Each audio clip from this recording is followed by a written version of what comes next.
और अब चलिए बात महाराष्ट्र की कर लेते हैं। महाराष्ट्र की राजनीति में महानगर पालिका चुनाव से पहले घमासान तेज हो चला है।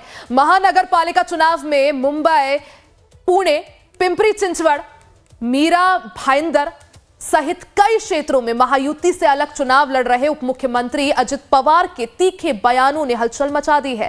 पुणे के पिंपरा चिंचवड़ में आयोजित प्रेस कॉन्फ्रेंस में अजित पवार ने बीजेपी पर भ्रष्टाचार, हफ्ता वसूली और टेंडर घोटालों के गंभीर आरोप लगाए। अजित पवार ने कहा कि पिंपरा चिंचवड़ महानगर पालिका में बीजेपी ने टेंडरों में रिंग बनाकर जमकर पैसा लूटा है और शहर में खुलेआम हफ्ताखोरी भी की जा रही है। उन्होंने दावा किया कि उनके पास इसके सबूत भी मौजूद है। बिना नाम लिए बीजेपी विधायक पर निशाना साधते हुए उन्होंने सवाल उठाया कि कुछ लोगों की संपत्तियां अचानक कैसे बढ़ गई, पैसा कहां से आया। अजित पवार ने यह भी कहा कि मुझ पर भी कभी 70,000 करोड़ रुपए के आरोप लगे थे, लेकिन जिन लोगों ने आरोप लगाए थे वही आज मेरे साथ सत्ता में बैठे हैं। अगर किसी पर मामला दर्ज होता है तो क्या अपराध साबित होने से पहले ही वो दोषी हो जाता है। अजित पवार के आरोपों पर बीजेपी प्रदेश अध्यक्ष रविंद्र चौहान ने कहा और बड़ा जवाब दिया। उन्होंने कहा कि अगर हम बोलने लगेंगे तो अजित दादा मुश्किल में पड़ जाएंगे। उन्होंने पहले उन्हें गिरेबान में झांक कर देखना चाहिए। आरोप प्रत्यारोप की मर्यादा क्या होती है ये उन्हें तय करना चाहिए।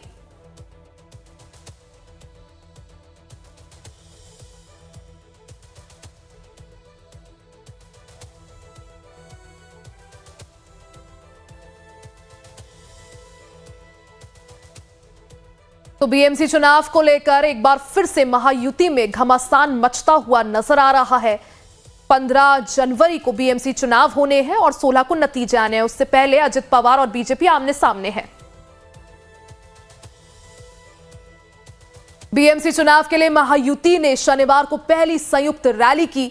बीजेपी, शिवसेना यानी एकनाथ शिंदे, सीपीआई महायुति गठबंधन की मुंबई स्थित वर्ली के एनएसआईसी डोम में एक बड़ी रैली हुई। महायुति कार्यकर्ताओं की सभा को केंद्रीय मंत्री और सीपीआई प्रमुख रामदास अठावले ने तुकबंदी के अंदाज में संबोधित किया। अठावले के भाषण से रैली में ठहाकों की गूंज सुनाई दी। आप भी सुनिए उद्धव और राज ठाकरे पर अठावले ने कैसे तंज कसा। देवेंद्र फडणवीस आणि एकनाथ शिंदे एकत्र आल्यामुळे देवेंद्र फडणवीस आणि एकनाथ शिंदे या दोघांनी बंद केलेले उद्धव ठाकरे, राज ठाकरेंनी धंदे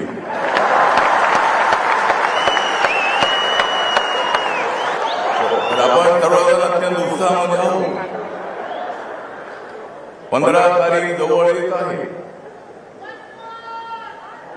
आणि निवडणुकीची तारीख आहे 15। निवडणुकीची तारीख आहे 15 आणि मी सांगतो मुंबईच्या 15।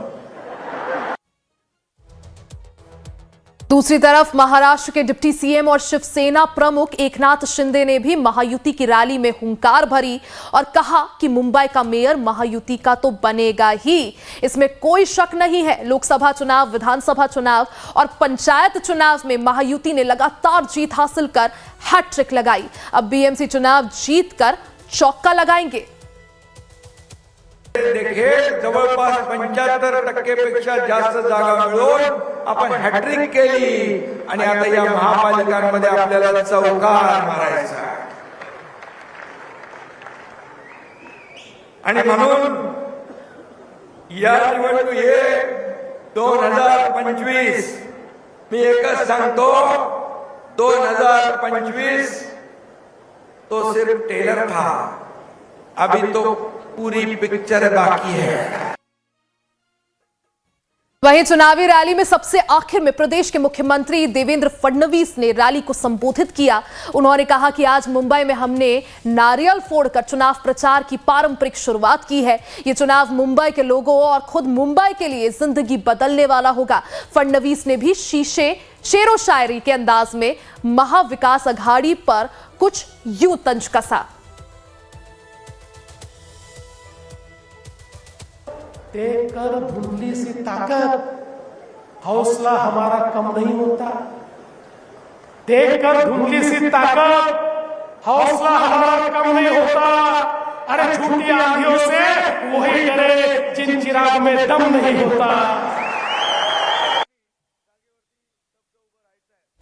बीएमसी चुनाव का बिगुल बज चुका है और इसके साथ ही माया नगरी का सियासी पारा अपने चरम पर है। सत्ता और विपक्ष दोनों ही गुट रैलियों और सभाओं के जरिए मतदाताओं को लुभाने की पूरी कोशिश कर रहे हैं। महायुति ने आदित्य ठाकरे के गढ़ वर्ली से अपने चुनाव प्रचार का शंखनाद किया, जहां जमकर वार पलटवार का दौर चला। इस बीच हमारी संवाददाता सरिता शर्मा ने महाराष्ट्र के उप मुख्यमंत्री एकनाथ शिंदे से खास बातचीत की। इस एक्सक्लूसिव बातचीत में शिंदे ने बीएमसी चुनाव, मराठी मेयर और विरोधियों के हमलों पर बेबाकी से जवाब दिया। सुनिए।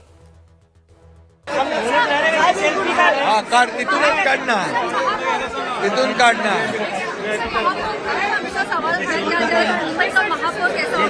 मुंबई का महापौर महायुति का होगा।